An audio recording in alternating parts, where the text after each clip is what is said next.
Hello, friends. This is Dave Hurwitz, executive editor at ClassicsToday.com, here with random reviews from the Overflow room.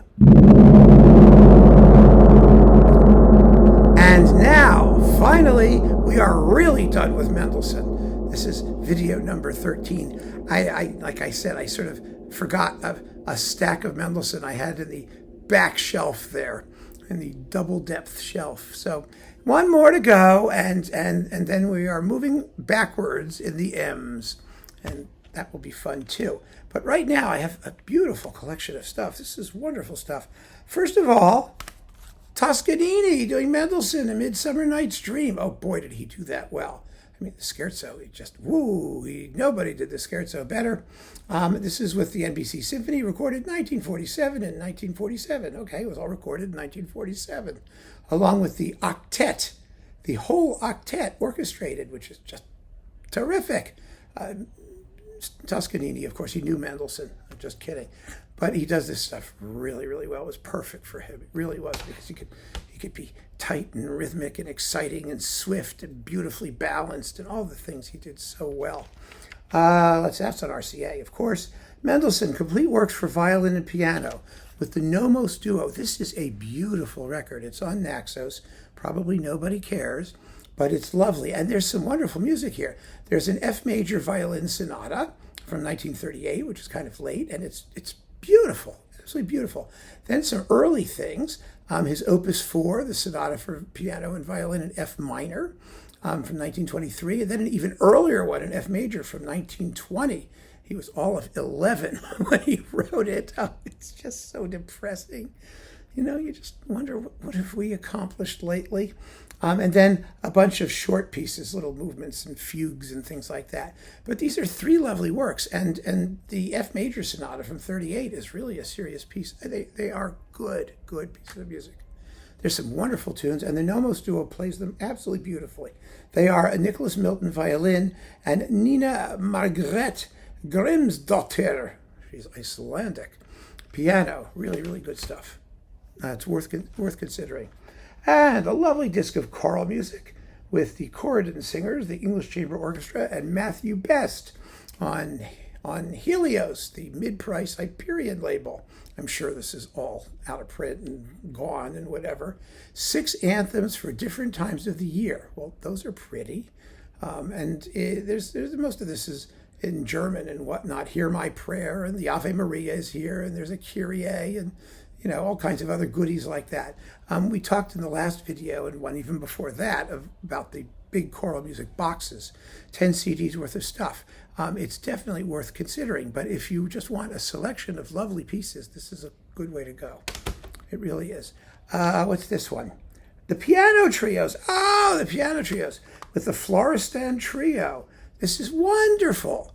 Listen, if you're going to get piano trios, like recently, either get after the Beaux-Arts, you either get Florestan or you get Trio Wanderer on Harmonia Mundi. Either way, you're going to be set for trios. And oh gosh, these are great works. They're absolutely fantastic works. And so they're both in minor keys. They're passionate. They're exciting. They're full of really good ideas. I mean, they're just gorgeous. And this is a truly stunning account, according to Classic FM, and a gramophone editor's choice, which, given what they've been doing recently, is hardly a recommendation. But this is good. They got it right here. It's a beautiful, beautiful disc. Then we've got more Songs Without Words with Peter Nagy. I got these, as I mentioned before, the selection. There are 2-volume selections of Songs Without Words, because I needed to pick some tracks for my Mendelssohn book. So I had to deal with Naxos to use their recordings, and so I'm glad these existed. And I was able to grab a couple. They're good performances. I mean, they're not the greatest, but they're perfectly fine, and they got the job done for the book. String Quartets, Volume 1, with the New Zealand String Quartet. This is a very good series. Also, this is the Aurora Quartet, right? In the last one, we just talked about that. But yes, Naxos has a couple decent Mendelssohn String Quartet cycles, and this one has Quartet number 6.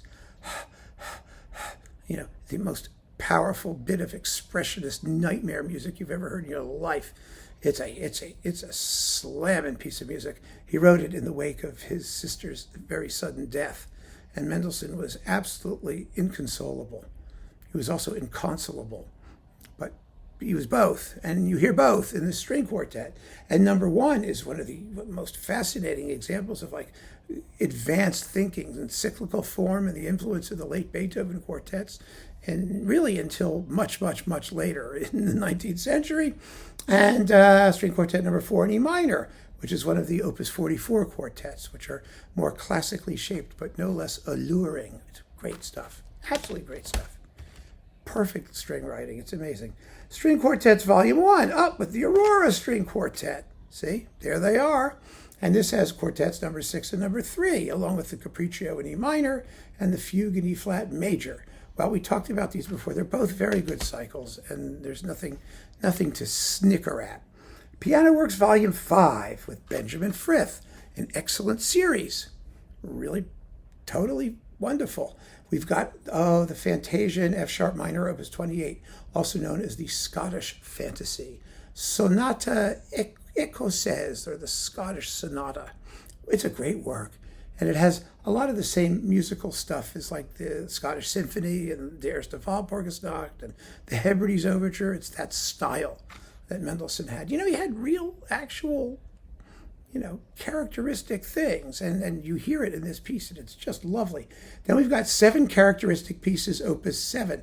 This is a big work. It's 26 minutes long and interesting pieces. There's a big fugue in here, which is very serious. It's marked Ernst und mit steigender Lebhaftigkeit. It means serious and with increasing speed. Yeah, liveliness, Lebhaftigkeit. And so it's what on sehnsüchtig, longingly. It's just great stuff. And he must have been like 3 when he wrote it. So there you go.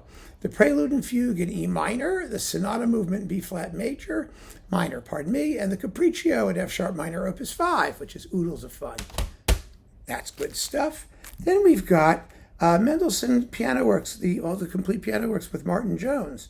Here we go. Caprices and Scherzi on Nimbus. This was handy to have. I've never even unplasticized it because I had a different version of this upstairs. But these are also very good, and they were worth having at the time. I have this sitting here because I was trying to find a particular work. I forget which work I was trying to find, but I found it, so I didn't have to open that. I had it already. I don't know. It's just too much, isn't it?